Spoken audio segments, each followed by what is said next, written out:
G'day, welcome back to Super Freak. I'm Hayley Carr and I'm so happy to have you here. This week I'm answering a question that one of our listeners has asked through our new form where you can ask questions of me and I'll answer them on the podcast. So as you know, Super Freak is about being able to take your whole life to the next level in a way that feels really good for you by making tiny changes with tiny insights. And a lot of these conversations are happening inside of my private coaching practice, but I do get a lot of questions from people, in different places. So we decided to make one place where you can ask those questions and I will receive them. So I'll leave a link to that underneath every episode from now on. And I will also be creating a space where you can do that on the website too. So I'm really excited about this. It's going to be completely anonymous, except for the guy who keeps writing to me, Hayley, I love you. Will you please kick me in the face? I know who you are. So everyone else is going to be anonymous as long as you don't write the same thing to me every single time. Anyway, I digress. All right, so today's question is, when you're ready to up level in your business, what practices can help you align with this new level and get your subconscious mind on board with you?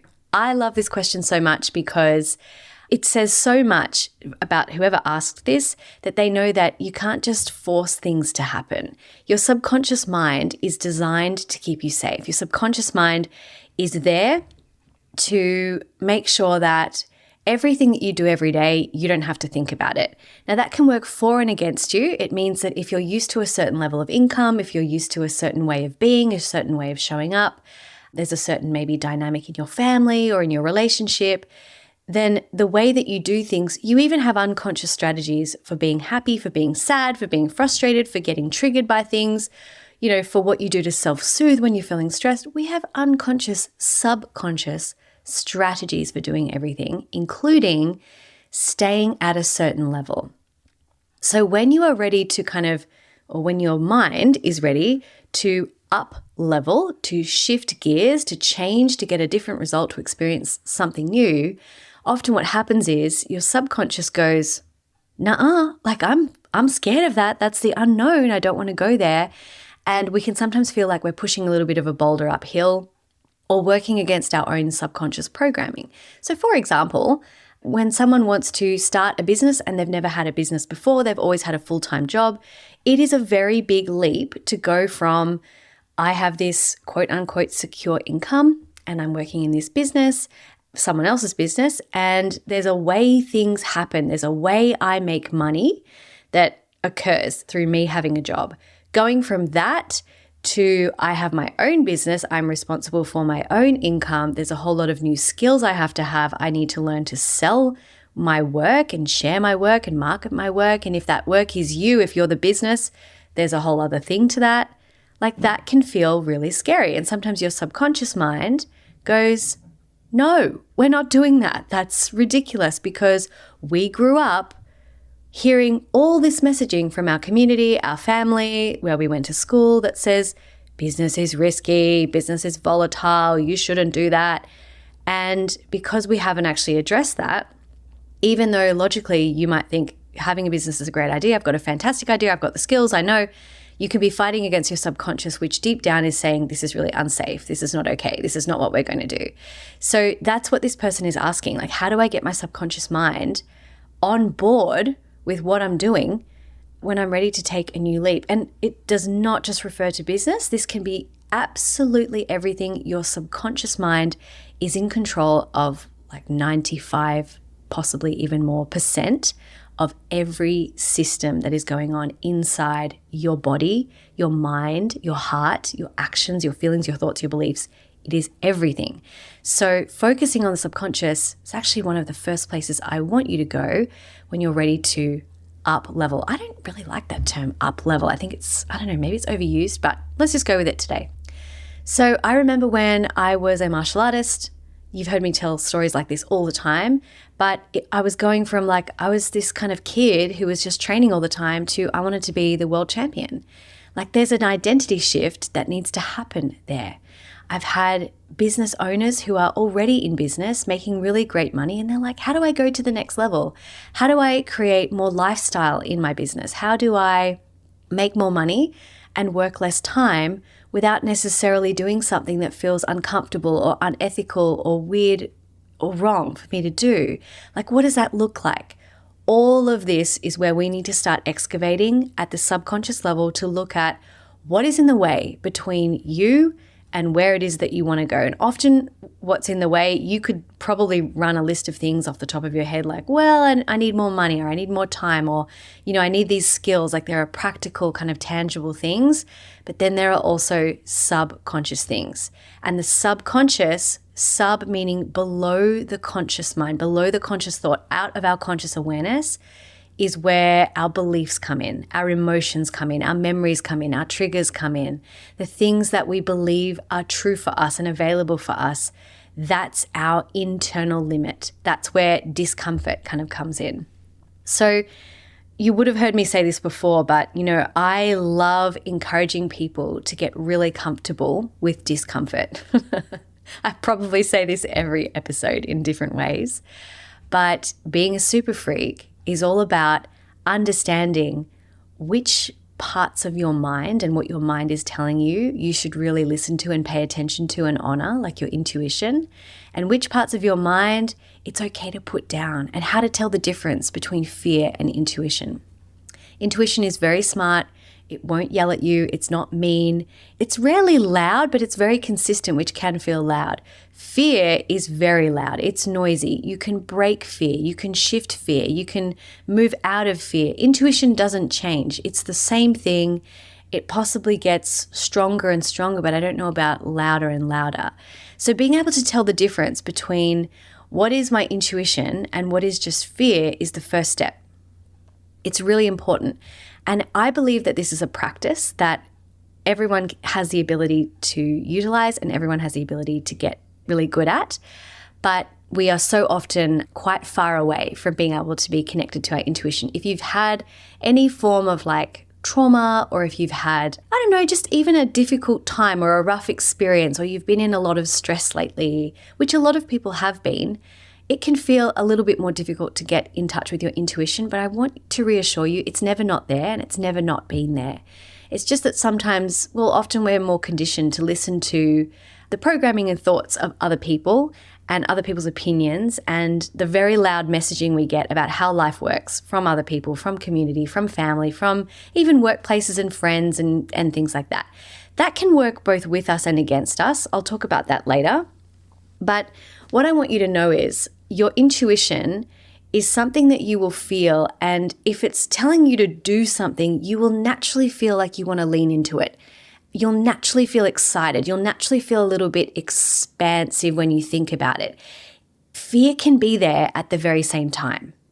Again, it's very nuanced, but once you start sort of being in communication and relationship with your intuition, it is quite easy to start recognizing, I feel fear, but I also feel like this is still a yes. And that's a great time to start exploring, okay, let's discover the subconscious stuff that's going on. So I'm not going to go into a huge kind of lesson into how to get in touch with your intuition, but I'll give you a few tips here. Being in your body is, in my opinion, probably the most important piece.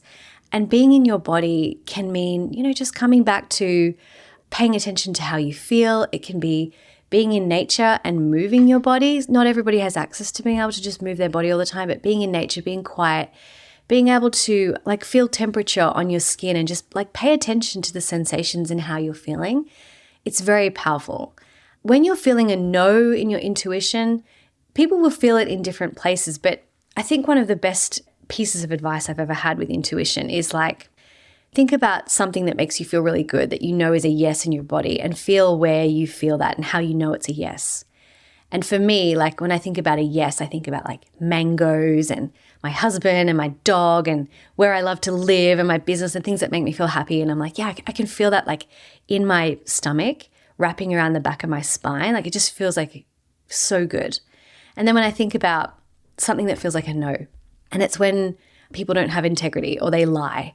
Yeah, just icky stuff. I feel it in my chest and in my throat. I can feel it there. And I know when I look back on different decisions that I've made that were really good for me, even though they felt really scary, I could feel them in the pit of my stomach, wrapping around my spine, that this was something that I had to do. And that's how I know my intuition is telling me something. Okay, I wasn't expecting to dive so much into intuition just now, but your subconscious does speak to you without utilizing language, and your intuition is a huge part of that. And so getting your subconscious on board, it's going to be much easier to start hearing your subconscious beliefs, your emotions, your feelings, the decisions that you've made, recognizing that these memories are coming up for a reason. It's just so much easier when you're already tapped into what's fear versus what's intuition, and when you are in connection with your body. So when you're ready to take your business to the next level, it's not just about strategy and hard work. That stuff is really, really important. But your mindset and your subconscious beliefs play a massive role in your success. If your subconscious mind is not aligned with your goals, then you might find yourself feeling stuck. You might find yourself self-sabotaging or feeling an inexplicable resistance to doing what it is that your mind wants you to do, but you just, for whatever reason, you just can't bring yourself to do it. And this is where it's really important. So when I'm talking to a lot of business owners, where they find themselves having resistance is when they've actually invested really deeply in the strategy, someone else's strategy, or this is how things are done, or, they know what they're supposed to be doing and they're like, I'm ticking every box. What is going on? Why is this not working? And often the reason why is because we have a very deep subconscious reason, like a reason why we should stay exactly where we are. This reason is called secondary gain. There is a benefit to not going to the next level. There's a benefit to not growing your business. There's a benefit to staying exactly where we are. Logically, that sounds ridiculous if your mind is saying, let's go. But subconsciously, it could be because you don't feel safe. It could be because there's a level of visibility on the other side of implementing that strategy that does not feel good to your nervous system.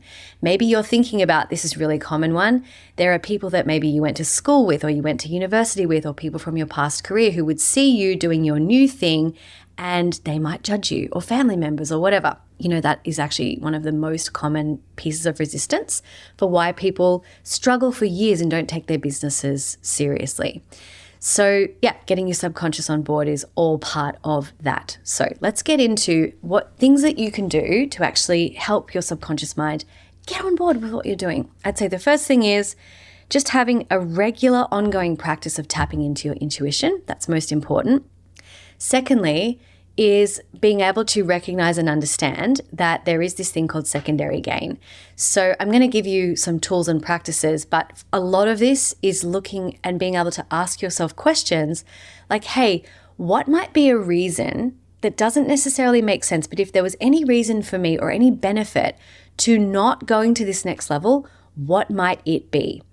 And everything you answer in that moment is going to give you what your secondary gain is, what your benefit is to staying exactly where you are. This is the kind of stuff that you want to be working on with a coach, or if you have coaching skills like NLP, you can utilize the tools that you have in your toolkit to start coaching yourself through that stuff. I personally think it's always easier with someone else, even if you have the tools, because it's just really nice to have someone reflecting things back to you. But it's so good when you can do it just for yourself as well, and super quick. Okay, because it's subconscious, I actually want to give you some tools that support the subconscious. And these things they might seem overly simplified, but these are science-backed ways of getting your subconscious on board. They're very simple. They're accessible to everyone. The great news is they're free. And because of all this, it's often a reason why people don't do them, because they think the more important thing is the tangible thing, the tangible strategy that they can apply. But I will reiterate again, if you haven't done this work to get your subconscious on board, you can have the best strategy in the world and it won't work. And we all know people, they've got all the resources at their fingertips and they're not doing it, or it's just not working for them and it feels like this great big mystery. This is why you need to get your subconscious on board. Okay, so the first thing I want you to do is visualization. I warned you this is disappointingly simple. Okay, but the first one really is visualization. So athletes use visualization every single day, in fact, multiple times a day. The best athletes and the best athletic coaches will utilize this tool because we know that your brain, your subconscious, doesn't know the difference between you visualizing something and it actually happening. The same neurons fire off internally.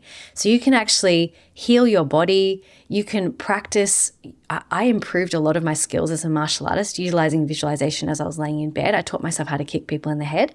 I obviously had to practice stretching because I'm really short, but being able to visualize, running through every single micro movement of everything I was doing in a tournament, including specific things like kicking someone in the head, my skills improved out of sight because the visualization had me get to know myself from various different angles so I could see where my blind spots were. It's this really amazing thing that happens unconsciously.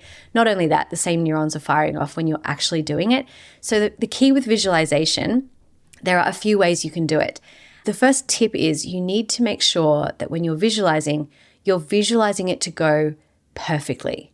So if you find that you're visualizing something and as you move through the visualization, like someone comes in and ruins the day, you've got to stop, rewind, come back and visualize again. Go through the process and make sure it's like running through the tape with no kinks in it so your visualization goes well. The other piece with visualization is to visualize. It could be a 5-second moment where you've actually achieved your goal. It could be you living your life. It could be a visualization of you from now until the end of your life and everything goes well. It could be a visualization of you running through your day and everything goes well, running through a specific meeting. So it doesn't have to be a set length of time. It just matters that your visualization is you doing it perfectly and doing it well, or as well as possible with the information that you have. The other key thing to visualization is that it needs to be that you have good feelings alongside doing it. So if you're visualizing your performance and you're feeling super nervous as you're imagining yourself walking onto stage, singing your song, and you feel sick in the pit of your stomach, and in your mind you're saying, oh my God, this is so nerve-wracking, then your visualization, you're actually firing off the neurons of being nervous and kind of scared. So take yourself out of, your own experience and imagine someone else who is super confident and feel those feelings, and then trade that person for being you. I used to do this with training myself to kick people in the head. There was a martial artist that I used to watch all the time.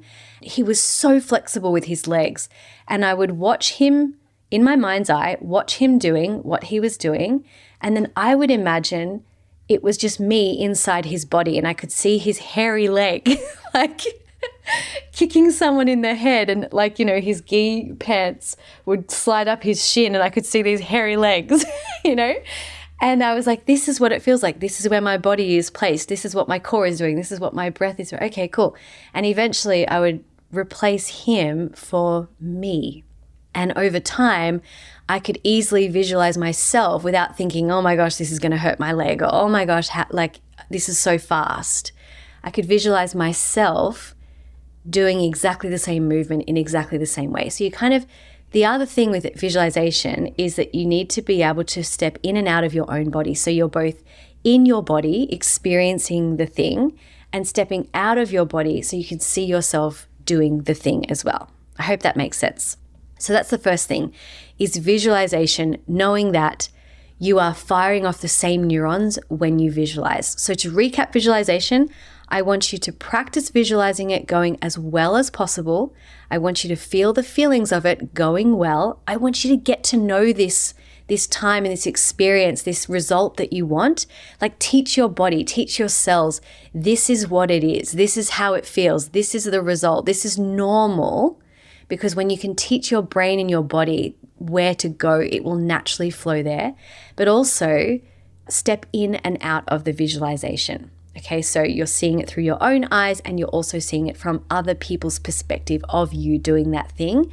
And it just, once again, it has this amazing impact. So that is visualization, and that is the first tip.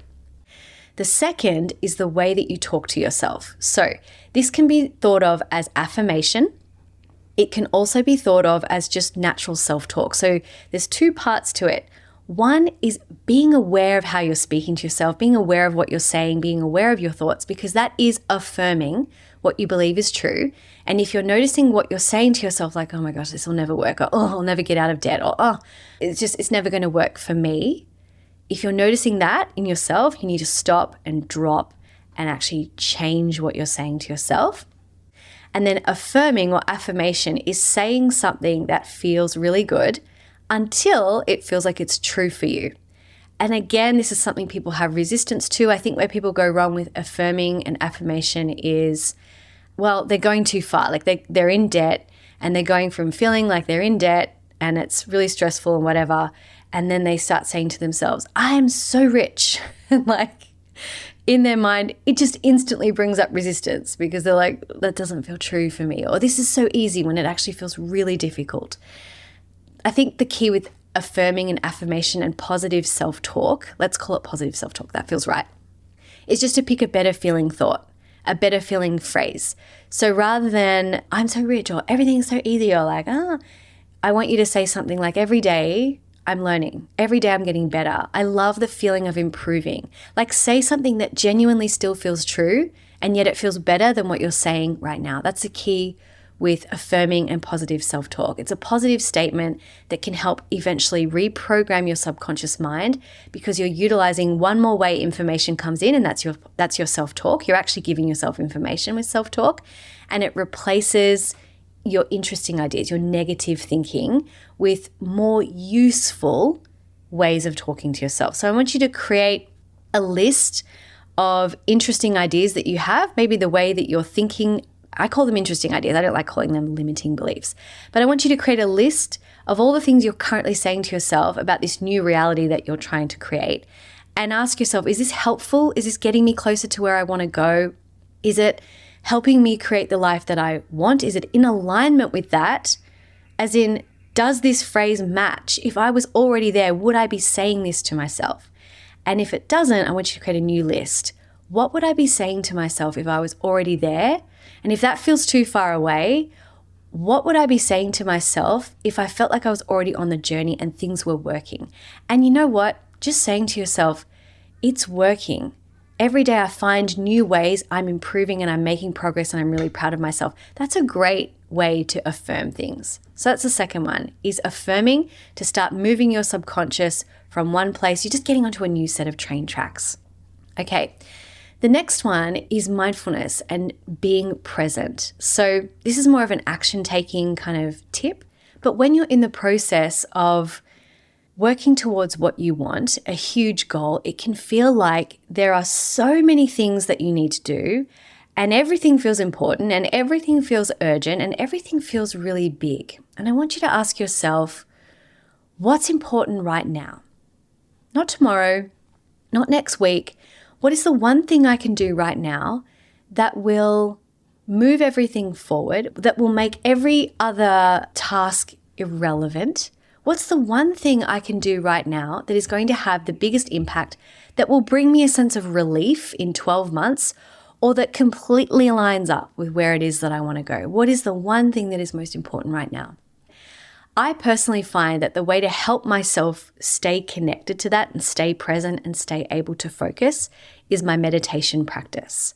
So this sounds kind of, I don't know, left of field. Like I said, it's free. It's something that you don't really have to pay for and you can do all the time. But meditation and mindfulness have this really nice side effect where they create space in your mind. And when you have that space, you take a pause and you take a beat before reacting.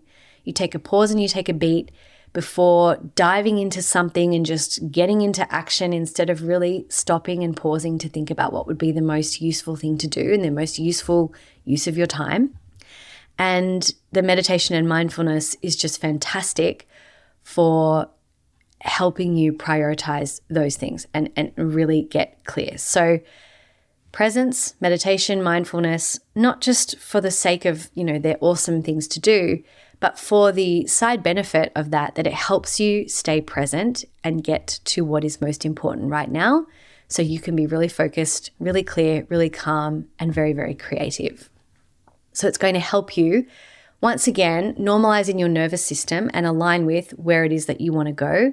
Because if you're creating from a place of feeling frantic, you're just working, you haven't actually used the visualization to normalize the feeling of being there. And I don't want you to normalize the feeling of being there as and I had to work really hard and it's chaotic. I want you to normalize the feeling of being there with the feeling of being calm and present and mindful and focused on what is most essential and important that you've created all the way along the way. So this interacts very much with the visualization because you're teaching your cells that it is safe to be able to take calm, consistent action. And that's the next tip is calm, consistent action. Small actions, teeny tiny movements towards what it is that you want is going to bring you a feeling of success and you're already on the journey, even though you've just started. So doing the right actions, you'll feel on purpose, you'll feel aligned, it's very motivating and it's very energizing. So taking those consistent tiny actions towards your goals, it reinforces everything that you've just worked on. It reinforces the fact that you have focused on what's important. It's affirming to you that you deserve what it is that you're working towards. You're working towards it. Every day you're getting better. It's backing up your decision to go there with actual action. You cannot tell me that you've decided to go to the next level and hit a goal and not be taking action. Your action is the very thing that cements the decision. So all of that's the only way for you to tangibly and physically bridge the gap between where you are and where it is that you want to be is the action. And as long as you don't stop taking action, it doesn't matter how big the action is, you're making progress and that's going to get you there. That's the thing that's going to speed it up. The next tip is making sure that you have access to coaching, whether it's you learn the coaching yourself and you do the coaching on yourself, or you work with someone to help you remove the subconscious stuff that's going on, the limiting beliefs or the interesting ideas is what I would call them. But the way to get to that, and my final tip, is to utilize some form of self-reflection. Self-reflection is, you would have heard me bang on about this so much over the years, a weekly review, a way to check in with your goals, a way to check in with what's happened in the last week or the last month and what it is that you want to do and what you've learned and what's come up and where your resistance is and where you're holding back and what you're avoiding. That ability to self-reflect is going to give you so much insight. In fact, you may not even need to work with a coach on your subconscious stuff if you are really good at self-reflection. And you can do self-reflection by asking yourself questions every week. That's what I do. I sit down on a Friday and I have some self-reflection questions. You can download my self-coaching review on the website. But another way you can do it is just at the end of the day, whipping out your journal and asking yourself, what am I avoiding? What's working, what's not working? And they are some fabulous ways to help get your subconscious back on board. So I want you to remember, aligning your subconscious mind with your new level of success is a constant practice, mindful practice every day. It's a journey, it's an adventure. So you need to be really kind to yourself. You need to stay committed. You need to trust the process, even when it feels like it's going wrong, and get the support that you need. So my final tip would be, don't do it alone. Reach out for help, work with other people, have accountability partners, sign up for mentorships, whatever it is that you need to do. Just be in community in some way with people who support you and believe in you and who will reflect back to you that it is safe for you to go for what you want, who can see you at the level that you want to be at, who are interested in playing at that level with you, and who are encouraging you not to stop. So I hope you've enjoyed this episode.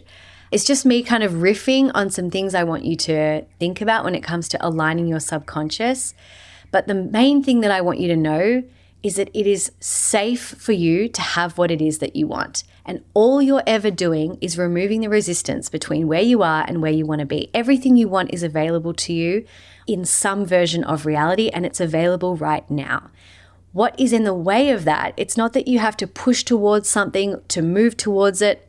What needs to happen is you remove the resistance between where you are and where it is that you need to be. And the way that you do that is by exploring your subconscious landscape. What are my beliefs? What are my interesting ideas? What am I avoiding? What's going on here? And that is one of the greatest self-development journeys that you can ever go on. But everything you want is available to you as long as you are willing to do the work to remove everything that says to you, it's not. And that is just such a privilege and such an amazing journey to go on. And I believe in you and I know that you can do this. So I would love to hear from you. What practices have helped you in the past to align your subconscious with your business goals? I would love for you to share your experiences and even your tips in the comments underneath this podcast episode if you're on the website or on social media. And I just want to thank you once again for being here. Remember, everything you want is so much closer than you think. So stay curious, stay open. And if you would love these tips in a list, come on over to the website because the transcript and the notes summary is underneath the episode every single week. So enjoy yourself and I will see you soon.